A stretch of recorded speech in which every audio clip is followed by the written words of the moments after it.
ओम नमो भगवते वासुदेवाय। ओम नमो भगवते वासुदेवाय।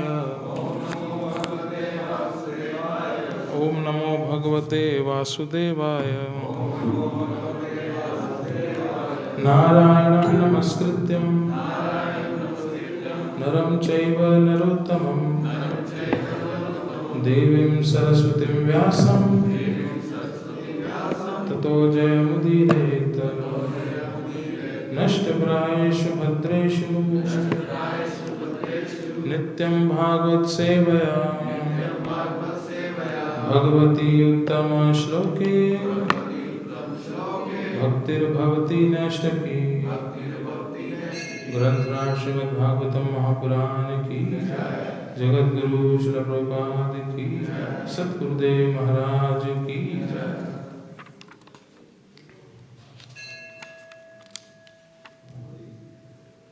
ग्रंथराज श्रीमद्भागवतम स्कंद 1 अध्याय 19 श्लोक संख्या 34। सन्निध्याते महायोगी पातकानि महान्त्यपि सद्यो नश्यन्ति वै पुंसां विष्णोरिव सुरेतरः।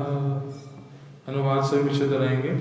जिस प्रकार श्री भगवान की उपस्थिति में नास्तिक नहीं टिक सकता, उसी प्रकार हे संत, हे महान योगी, मनुष्य के अभेद्य पाप भी आपकी उपस्थिति में तुरंत नष्ट हो जाते हैं। तात्पर्य अर्चनीय वंदनीय जगतगुरु श्रील प्रभुपाद जी द्वारा जगतगुरु श्रील प्रभुपाद की जय। मनुष्यों की दो श्रेणियां हैं, नास्तिक तथा भगवत भक्त। चूंकि भगवत भक्त दैवी गुणों को प्रकट करता है, अतः वह देवता कहलाता है, जबकि नास्तिक असुर कहलाता है।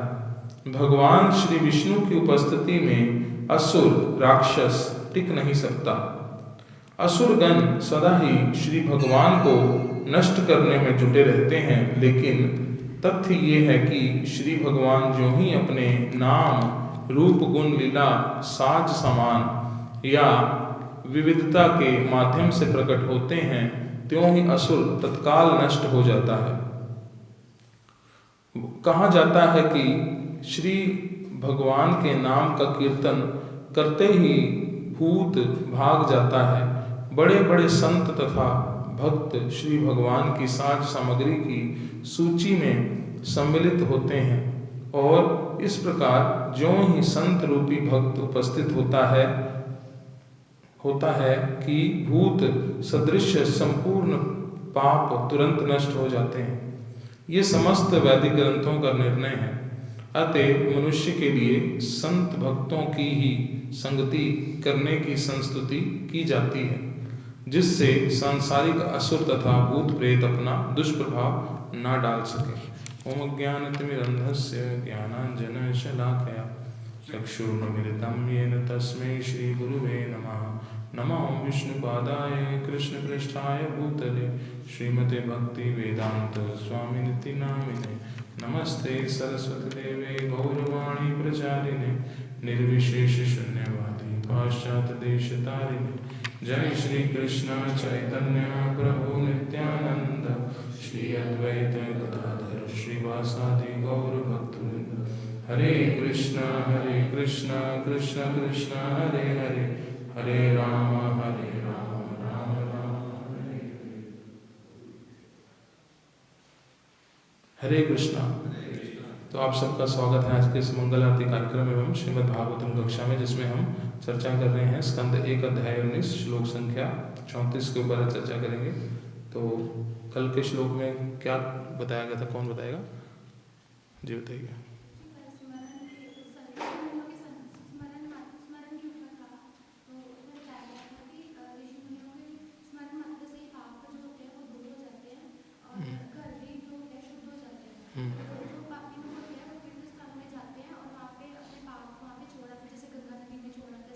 तो जो ऋषि मुनि होते हैं तो उनकी उपस्थिति से वो गंगा नदी भी पवित्र हो जाती है, वहाँ पे सब पवित्र हो जाते हैं। तो अगर वो ऋषि मुनि हम जैसे संसार के लोगों के घर में आ जाए तो सोने पे सुहागा हो जाता है।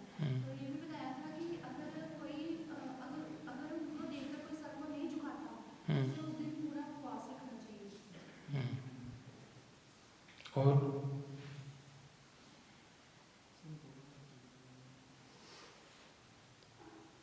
कोई बस ये सारा बता दिया। तो आज के श्लोक में क्या आया है, तो कल के श्लोक में यही बताया गया था कि किस प्रकार से स्मरण करने मात्र से घर पवित्र हो जाते हैं, हम पवित्र हो जाते हैं, ठीक है ना, क्योंकि भक्त जो है वो बड़े महत्वपूर्ण होते हैं। और आज के श्लोक में क्या बताया गया है, सन्निध्याते महायोगी, मतलब इस प्रकार के महायोगियों के का सानिध्य करने से, उनके पास जाने से, स्पर्श करने से, देखने से उनको, उससे क्या लाभ मिलता है, आज के श्लोक में बताया गया है। जिस प्रकार श्री भगवान की उपस्थिति में नास्तिक नहीं टिक सकता, उसी प्रकार हे संत, हे महान योगी, मनुष्य के अभेद्य पाप भी आपकी उपस्थिति में तुरंत नष्ट हो जाते हैं। तो यहाँ पर अनुवाद में क्या बता रहे हैं कि जिस प्रकार से दो प्रकार के व्यक्ति हैं, यहाँ के अनुवाद में बताया गया, नास्तिक और आस्तिक, ठीक है ना, नास्तिक और भक्त।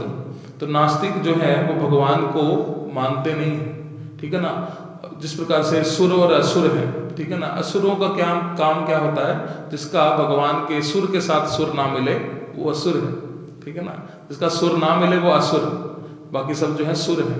और वो जो है वो भक्त होते हैं, सुर जो होते हैं, ठीक है ना, और जो अभक्त होते हैं उनको असुर कहा गया है। तो जैसे अभी थोड़ी देर में देखिए लगभग 5:45 तक क्या होगा, धीरे धीरे हल्का हल्का सूर्य का जो प्रकाश आएगा तो ये सारा अंधकार धीरे धीरे गायब हो जाएगा। अंधकार ये नहीं कह सकता कि सूर्य निकलेगा 6:05 पे तो मैं आराम से जाऊंगा 9:30-10 बजे तक क्योंकि सूरज का प्रभाव इतना है कि एक बार वो अभी बाहर नहीं है, उसकी किरणें मात्र ही फूटी हैं, तभी अंधकार जो है समाप्त होना शुरू हो जाता है। उसी प्रकार जब भगवान प्रकट होते हैं या भगवान के शुद्ध भक्त प्रकट होते हैं, वहां नास्तिक लोग नहीं टिक पाते, ये बता रहे हैं। उसी प्रकार हे संत, हे महान योगी, तो संत का मतलब तो सब जानते हैं, महान योगी क्यों कहा गया है, क्योंकि वो योगा सिखाने आए थे क्या सुखदेव गोस्वामी, योगी को क्या उनको, तो योगी उसको कहा जाता है जिसकी इंद्रियां भगवान के साथ युक्त रहती हैं, युक्त मतलब जुड़ी रहती हैं, उसको कहा गया है योगी, ठीक है ना। जो आपने देखा होगा योगी हैं बहुत बड़े बड़े हिमालय पे जाके तपस्या करते हैं, अभी भी कई वीडियोस आती थी बर्फ में नाच रहे हैं कुछ योगी, ठीक है ना, महादेव की आराधना करते हैं। तो योगी का मतलब है जो अपनी इंद्रियों को भगवान के साथ युक्त कर देता है, जो जोड़ देता है, उसको योगी कहा जाता है। और महायोगी किसको कहा जाता है, जो भगवान का शुद्ध भक्त होता है, उसकी तो सदैव सारी इंद्रियां भगवान की सेवा में ही रहती हैं, उसको तो ये भी पता नहीं होता कि मैंने कपड़े भी पहने कि नहीं पहने, ठीक है ना, उसको क्या कहा जाता है, महायोगी।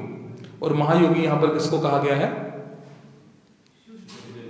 सुखदेव गोस्वामी को कहा गया, ठीक है ना। तो इसलिए इनको कहा गया है महान योगी, महायोगी।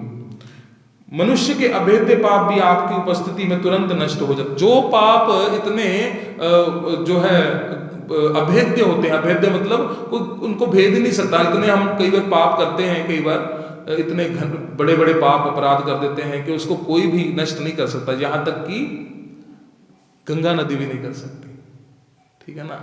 कई बार हमने देखा होगा क्या कहते हैं, ऐसा मैं लेक्चर में सुन रहा था कि कुछ लोग जो है कुंभ के मेले में, अपने में से कोई गया है कुंभ के मेले में, आप गए और तो आपने देखा होगा वहाँ पर हर तरह के लोग आते हैं, नागा साधु, ये साधु, वो साधु, नॉर्मल लोग भी जो है काफ़ी लोग आते हैं। शाही स्नान होता है पहले साधुओं के लिए, फिर जो है कॉमन होता है। मैं भी गया था इलाहाबाद में, गुरु महाराज की कृपा से महाराज जी के साथ ही स्नान करने का अवसर मिला। तो अब तक कई लोग होते हैं जो रास्ते में बीड़ी पीते जा रहे होते हैं, बीड़ी सिगरेट है ना, और भी नशे करते हैं, बीड़ी पीते जाते हैं, कहते हैं कहाँ जा रहे हैं, प्रयागराज में स्नान करने वाले त्रिवेणी संगम में स्नान करते हैं, फिर स्नान करके कहते हैं चलो एक बीड़ी और पी ले तो अगर वो स्नान करके आए हैं तो वो इतने शुद्ध क्यों नहीं हुए कि बीड़ी छूट गई, क्योंकि वो अभेद्य पाप उनके ऐसे इकट्ठे कर्म हैं कि वो इतनी जल्दी वो निकल नहीं पाएगा चित्त में से कि बीड़ी पीनी है दोबारा निकल के गंगा नदी में से, वो उनको याद रहता है। तो इसके ऊपर एक एग्जाम्पल है, एक बार ऐसे ही कथा में सुन रहा था, उसमें बताया गया कि एक बार एक वैष्णव थे, सैफरन में थे, एक वाइट में थे, पता नहीं, एक वैष्णव जा रहे थे प्लेन में, उनके साथ एक व्यक्ति बैठा था जो अव्वल दर्जे का पियक्कड़ था। पियक्कड़ तो आपको पता ही है, प्लेन में भी सर्व करते हैं, वो प्लेन में भी सर्व करते हैं। तो वो एयर होस्टेस लेके आई, वो कहती है ड्रिंक्स। तो जो संत थे वो ऐसे देख रहे थे उस व्यक्ति की तरफ, तो उसने कहा नो नो थैंक्स थैंक्स। तो वो व्यक्ति बोले, इधर जो है वैष्णव की तरफ मुख करके बोला, कहता महाराज साधु जी आप बैठे हैं साथ में, इसलिए नहीं मैंने हाथ लगाया, नहीं तो मैं पी लेता अभी। तो उन्होंने कहा चलो शुक्र है आपको इतना एटिकेट्स है कि मैं बैठ रहा हूँ साथ में, आपको नहीं पीना। तो इसका मतलब ये कि गंगा नदी से भी ज्यादा पवित्र करने वाला कौन है? साधु, साधु संग। इसलिए कहा है कि साधु संग सर्व शास्त्र कहे, लब मात्र साधु संग सर्व सिद्धि हो। अगर आप फ्लाइट में भी जा रहे हैं तो 15 मिनट भी कोई साधु बैठ गया ना पास में, 15 या आधे घंटे की फ्लाइट है, मान ली यहाँ से दिल्ली जाना है या दिल्ली से यहाँ आना है 1 घंटा, पौना घंटा, 40 मिनट, तो भी वो जो है इतनी हमारी मानसिकता को शुद्ध कर देगा कि नहीं यार ये बैठे साथ में, हमें नहीं पीनी चाहिए, ठीक है ना, गलत काम नहीं करना चाहिए। तो इस प्रकार यहाँ पर बताया गया है अभेद्य पाप किसके सामने आने से खत्म हो जाएंगे? सुखदेव गोस्वामी के। लेकिन वहां पर कोई पापी था नहीं, था कोई पापी वहां पे? उस सभा में कोई पापी नहीं था। इतने महान महान लोग बैठे हैं और सामने परीक्षित महाराज भी भगवान के क्या हैं? शुद्ध भक्त हैं। इसलिए आगे तात्पर्य में क्या बताया गया है? मनुष्य की 2 श्रेणियां हैं, नास्तिक तथा भगवत भक्त। चूंकि भगवत भक्त दैवी गुणों को प्रकट करता है अतः वह देवता कहलाता है, जबकि नास्तिक असुर कहलाता है। तो जो नास्तिक लोग हैं, जो असुर लोग हैं, उनका कार्य क्या रहता है बेसिकली, कि जब भगवान आते हैं इस यहाँ पर प्रकट होते हैं, अवतार लेते हैं, तो उनसे द्वेष रखना, दुश्मनी, मतलब मार देंगे आपको, ये वो, मतलब दुश्मनी रखनी। और जब भगवान चले जाते हैं फिर उनके जो सिद्धांत होते हैं उनको खंडन करना, मतलब वो जब भगवान आते हैं तब भी उनका विरोध करते हैं, जब भगवान जाते हैं तब भी उनका विरोध करते हैं, ठीक है ना, मतलब जब भगवान नहीं होते तब भी उनका विरोध करते हैं। और दूसरी तरफ जो सुर हैं वो क्या कहते हैं? वो भगवान का गुणगान करते हैं। भगवान श्री विष्णु की उपस्थिति में असुर राक्षस नहीं टिक सकता। असुरगण सदा ही श्री भगवान को नष्ट करने में जुटे रहते हैं, लेकिन तथ्य ये है कि श्री भगवान अपनी जो ही अपने नाम रूप गुण लीला साज समान या विविधता के माध्यम से प्रकट होते हैं, त्यों ही असुर तत्काल नष्ट हो जाता है। कहा जाता है कि श्री भगवान के नाम का कीर्तन करते ही भूत भाग जाता है। तो इस प्रकार जब भगवान प्रकट होते हैं, जैसे नरसिंह अवतार में हम देखते हैं कि भगवान कहाँ से प्रकट हुए? खंबे से। उससे पहले हिरण्यकशिपु जो है सबको तंग कर रहा था, यहाँ तक कि अपने पुत्र को भी बारंबार दुख दिए, कष्ट दिए। लेकिन एक बार जब भगवान प्रकट हो गए, देखिए थोड़े समय के लिए तो भगवान अटखेलियां करते हैं राक्षसों से। जैसे अभी पीछे वाराह द्वादशी के दिन हम कथा पे हमने सुना था कि लड़ रहे थे तो भगवान के लड़ते लड़ते हाथ से क्या गिर गई? गदा नीचे गिर गई। तो हिरण्याक्ष बड़ा खुश हुआ, देखो मैं भारी पड़ रहा हूँ भगवान पे। लेकिन जैसे ही भगवान ने थप्पड़ एक मारा तो उसका दिमाग फट गया, रक्त ही रक्त हो गया, मर गया, वो शरीर छूट गया। उसी प्रकार हिरण्यकशिपु उसका ही भाई है। तो जब नरसिंह भगवान प्रकट हुए खंबे से, तब वो पहले युद्ध कर रहे हैं, देखा ना अपने इस्कॉन के कई वो फोटोज में भी दिखाते हैं, गदा लेकर भगवान युद्ध करते हैं, पहले मारा फिर मारा फिर मारा, ठीक है ना।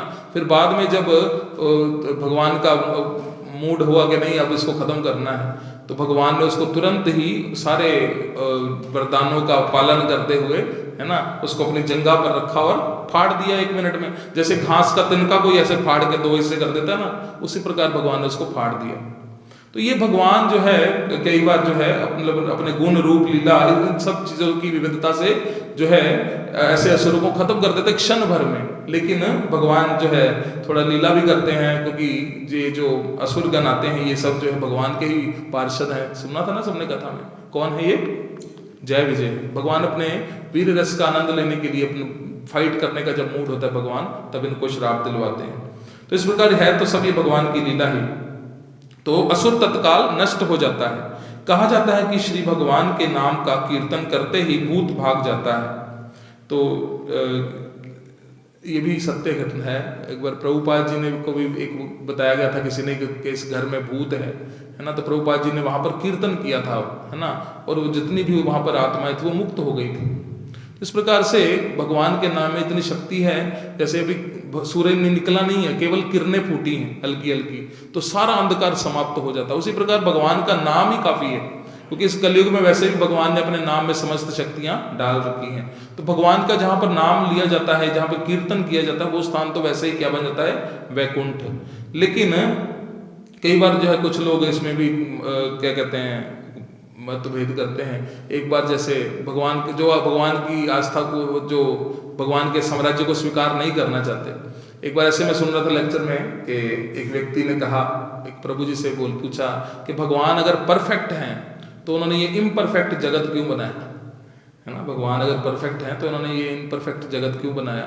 तो वो कहते हैं भगवान बहुत, तो उस भक्त ने आगे से उत्तर क्या दिया कि भगवान परफेक्ट हैं, इसलिए उन्होंने ये इस जगत को इतना इम्परफेक्ट बनाया कि ये इसमें परफेक्शन कहीं है ही नहीं।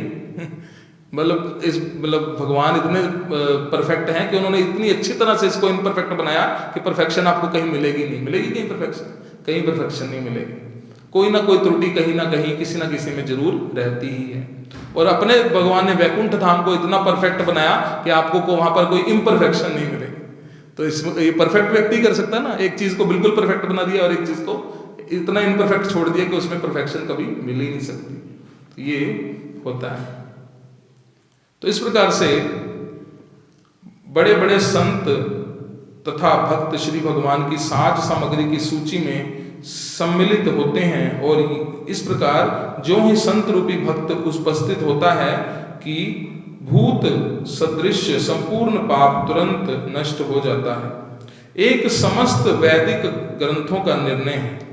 तो जैसे ही भगवान प्रकट होते हैं और भगवान के शुद्ध भक्त जिस प्रकार से यहाँ पर बताया गया है, तो ये जो पाप भूत सदृश संपूर्ण पाप तुरंत नष्ट होता है। ये जो भूत के तरह जो ये पाप हैं, ये सब जो है नष्ट हो जाते हैं, जितने भी हमें जो है मतलब हमारे ऊपर उपस्थित है। ये समस्त वैदिक ग्रंथों का निर्णय है। अतएव मनुष्य के लिए संत भक्तों का ही संगति करने की संस्तुति की जाती है, जिससे सांसारिक असुर तथा भूत प्रेत अपना दुष्प्रभाव ना डाल सके। इसलिए साधु संघ को सर्वश्रेष्ठ रखा गया है, एसोसिएशन ऑफ ए डिवोटी। इसलिए भक्ति की जब आप सुनते हैं ना ABCD, तो भक्ति की ABCD में ए सबसे पहले ए का मतलब क्या होता है, एसोसिएशन। तो एसोसिएशन इतनी महत्वपूर्ण है कि अगर हम किसी बुरे व्यक्ति की एसोसिएशन कर लेंगे तो वो हमें ऐसी कोई बात कह देगा कि हमारा भक्ति करने का खुद नहीं मन करेगा।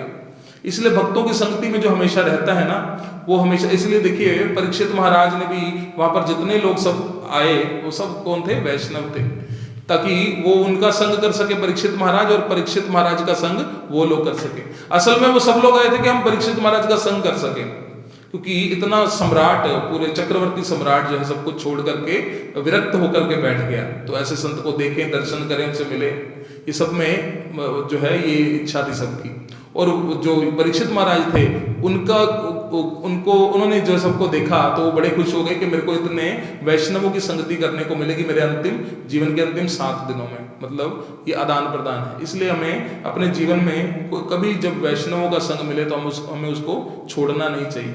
भगवान के भी संग से महत्वपूर्ण वैष्णवों के संग को बताया गया। जैसे देखिए भगवत गीता भगवान ने अपने जीवन में कितनी बार बोली, भगवान ने कितनी बार बोली, एक ही बार बोली। इसका मतलब ये कि भगवान अपना प्रचार नहीं करते कि देखिए मैं महान हूं, देखो मैं भगवान हूं, मेरी शक्ति से तुम चल रहे हो, ऐसा कहते हैं भगवान? नहीं कहते, कभी नहीं कहते। केवल एक बार जो है भगवत गीता जब उन्होंने गाई, अर्जुन को जब उपदेश दिया तब बोली, बस। ऐसे पकड़ पकड़ के सबको नहीं कहते। अच्छा, भगवत गीता के अलावा उन्होंने कब कब कहा कि मैं भगवान हूं, मेरी पूजा करो? कभी नहीं कहा, किसी को नहीं कहा। हाँ, अपने किसी भक्त को ऐसे कॉन्फिडेंशियली बताया होगा बैठ करके, तो वो अलग बात है, लेकिन भगवत गीता के अतिरिक्त कभी उन्होंने अपना प्रचार नहीं किया। और भक्त क्या करते हैं, हमेशा भगवान का प्रचार करते हैं। इसलिए भक्तों का संग करना चाहिए, क्योंकि भक्त हमेशा जाहे देखे ताहे कहे कृष्ण उपदेश। चाहे कोई भी व्यक्ति हो, जैसा भी व्यक्ति हो, हमें नहीं पता। कई बार प्रचार करने जाते हैं भक्त लोग, तो उनको पता नहीं है कि कौन कौन मीट खा के आया है, किसने किसने पैग लगाया है, पता नहीं होता। लेकिन जाते ही सीधा हम क्या करते हैं, उससे भगवान का उपदेश। देखिए जैसे भगवत गीता लेकर गए बुक डिस्ट्रीब्यूशन में, या कोई अन्य पुस्तक लेकर गए, उसको बोलते हैं इसको पढ़िए, आपको भगवान के बारे में जानने को मिलेगा। मंदिर आया कीजिए, माला शुरू कीजिए, भगवान के नाम में बड़ी पावर है, यही समझाएंगे ना। तो भक्त हमेशा जब भी बोलेगा क्या करेगा, भगवान का प्रचार करेगा। और भगवान अपना प्रचार कभी करते नहीं। अच्छा, आप में से कोई ऐसा व्यक्ति है जो जिसको भगवान ने प्रीच किया हो, इस्कॉन ज्वाइन कीजिए? किसी के नहीं। किसने की प्रीच किया सबको? भक्तों ने प्रीच किया ना। तो भक्तों के माध्यम से भक्ति मिलती, भक्तों के माध्यम से भक्ति मिलती है। अगर भक्तों को प्रसन्न नहीं रखेंगे या भक्तों का कहना नहीं मानेंगे तो भक्ति कहाँ मिलेगी? मिलेगी भक्ति? नहीं मिलेगी। ऐसा तो नहीं है कि भगवान कहेंगे बेटा भक्ति करो, मेरी भक्ति करनी जरूरी है, जाओ मंगल आरती जाया करो, ऐसा भगवान नहीं बोलेंगे, भक्त लोग बोलेंगे। इसलिए भक्तों का जो है एसोसिएशन जो है वो भगवान के एसोसिएशन से भी बड़ा माना गया। दुर्योधन ने भी तो संग किया। वो तो नहीं हुआ कि मैं फुल टाइम हो रहा हूँ, आप अर्जुन जी आप लीजिए सारा साम्राज्य, मैं फुल टाइम होने जा रहा हूँ, ऐसा नहीं है। ठीक है ना, क्योंकि उसको भी तो भगवान दिखते थे, सामने ही थे, उसको तो समझाने भी गए थे जब उसने कहा था पकड़ लो इस ग्वाले को। ठीक है ना, इसलिए जो भक्तों की संगति जो है वो भगवान की संगति से भी उच्च मानी गई। इसलिए कहा गया है ना, गंगा परश होइले पश्चाते पावन। गंगा के संपर्क में आने से व्यक्ति बाद में पावन होता है। और आगे क्या थी, आगे अगली लाइन, गंगा परश होइले पश्चाते पावन दर्शन पवित्र करो यही तो मार्ग गुण। आपके तो दर्शन मात्र से लोग पवित्र हो जाते हैं। जैसे कई लोग प्रभुपाद जी को जानते नहीं थे, लेकिन जब एयरपोर्ट पे प्रभुपाद जी की फ्लाइट लैंड करती थी तो प्रभुपाद जी नीचे उतरते थे तो सारे भक्त कीर्तन करते थे, नाचते थे पागलों की तरह, प्रणाम करते थे दंडवत। तो कुछ लोग तो देखते ही रह जाते थे, ये कौन है व्यक्ति, इतना ग्रेट पर्सनैलिटी, इतना मतलब सिंपल लग रहा है सब, मैं काश मैं इसके जैसा बन जाऊं, काश मैं इसके जैसा बनने का प्रयास करूं। कुछ लोग तो इमिटेट करते थे प्रभुपाद जी को, ठीक है ना, इमिटेट करते थे, तो इमिटेट में वो सबका कल्याण कर देते थे। ठीक है ना, उसको कहते थे आप आइए भक्तों से संपर्क कीजिए। तो इस प्रकार से जैसे हमारे गुरु महाराज भी जब बॉम्बे में गए तो प्रभुपाद जी से मिले, तो प्रभुपाद जी को देख के बड़े प्रभावित हुए, तो चुपके से उनके रूम में चले गए थे। सब जानते ना, कहता गुरु महाराज बड़ी बार बताते हैं। तो उन्होंने कहा था आप मेरे को मिलना, बाद में मैं मिलूंगा आपसे। तो इस प्रकार तो महाराज ने तो प्रभुपाद जी की खूब सेवा की, पर्सनल सेवा की, उनके मसाज, लेग मसाज जो मालिश करते थे इत्यादि, मतलब बड़ी सेवा की। तो इस प्रकार से वैष्णव जो होते हैं वो एक सेकंड में भक्ति दे सकते हैं किसी को भी, क्योंकि वो भगवान का क्या करते हैं, हमेशा प्रचार करते हैं। ठीक है ना, और कई बार जो है हमारे सामने भगवान भी आ जाए तो हमें पता नहीं चलता कि ये साक्षात भगवान है। जैसे दुर्योधन के सामने ही थे भगवान, उसको पता ही नहीं चला, जो है बुद्धि पर पर्दा पड़ा था, और वो पर्दा भी किसकी वजह से पड़ा था, भगवान ने डाला था, क्योंकि महाभारत में सबका क्या करना था, संहार करना था। इस प्रकार से तो इस प्रकार से क्या होता है, सांसारिक असुर तथा भूत प्रेत का दुष्प्रभाव ना डाल सके, इस प्रकार से जो है संत भक्तों की ही संगति करने की संस्तुति है। तो ये शास्त्रों का भी निर्णय है और वैष्णवों का भी मत है, और सब जो है इसी पर बल देते हैं कि हमें क्या करनी चाहिए, ज़्यादा से ज़्यादा भक्तों की संगति करनी चाहिए। इससे हमारे जो हमें भूत प्रेत चिपके हुए हैं, सांसारिक भूत प्रेत है ना, कला कलेश की, अज्ञानता की, ये सब जो है दूर हो जाएंगे। ये सब जो हमें छोड़कर चलेंगे, किस प्रकार छोड़ेंगे जी हमें, जैसे सूर्य उदय होने पर अंधकार चला जाता है, दूर चला छूट जाता है, उस प्रकार से अंधकार जो है वो कहते हैं माया, सूर्य कृष्ण सूर्य सम माया है अंधकार, जहाँ कृष्ण तहाँ नहीं माया रे अधिकार। वहाँ पर माया का कोई अधिकार नहीं रहता, वहाँ पर अंधकार का कोई भी जो है एक कण भी नहीं रहता, जहाँ पर भगवान जो है उदय हो जाते हैं, सूर्य उदय हो जाते हैं। सूर्य भी जो है वो भगवान नहीं है, सूर्य नारायण भगवान बोलते हैं, भगवान के चक्षु मात्र हैं। तो इस प्रकार से क्या करना चाहिए, हमें संगति करनी चाहिए किसकी, भक्तों की। और ऐसे वैष्णव महायोगी, महान योगी शुकदेव गोस्वामी जब आए हैं तो ये उनकी ग्लोरिफिकेशन कर रहे हैं परीक्षित महाराज, कि आप जैसे वैष्णवों के बारे में स्मरण करने से हमारे पाप दूर हो जाते हैं, तो हम तो क्या कर रहे हैं, आपको देख रहे हैं, स्पर्श कर सकते हैं, सामने हैं आपके, है ना, सानिध्य कर रहे हैं आपका। तो अभी 37वें श्लोक से क्वेश्चन आंसर शुरू होंगे उनके, तो बड़ा महत्वपूर्ण क्वेश्चन जो है पूछेंगे, बड़े महत्वपूर्ण क्वेश्चन आगे। तो आज के श्लोक में इतना ही है, 34 नंबर में, कल हम जानेंगे आगे क्या हुआ। तो इन्हीं शब्दों के साथ सभी का धन्यवाद। किसी का कोई प्रश्न है आज के विषय में तो पूछ सकता है। ग्रंथराज श्रीमद् भागवतम महापुराण की जय, जगत गुरु श्रील प्रभुपाद की जय, सद्गुरुदेव महाराज की जय। आयुर्वेद वैष्णवों के चरणों में सादर वंदना करें, जो कल्प वृक्ष के समान है, कृपा के सागर हैं और पतित आत्माओं पर अत्यंत दयालु हैं। वांछाय कल्पतरुभ्यश्च कृपा सिंधु भयेवच पतितानां पावनेभ्यो वैष्णवेभ्यो नमो नमः। वैष्णव ठाकुर जगत गुरु श्रील प्रभुपाद की जय। वैष्णव ठाकुर सद्गुरुदेव महाराज की जय। अनंत कोटि वैष्णव भक्तवृंद की जय। नाम आचार्य श्री हरिदास ठाकुर की जय। वृंदाय तुलसी देव्याय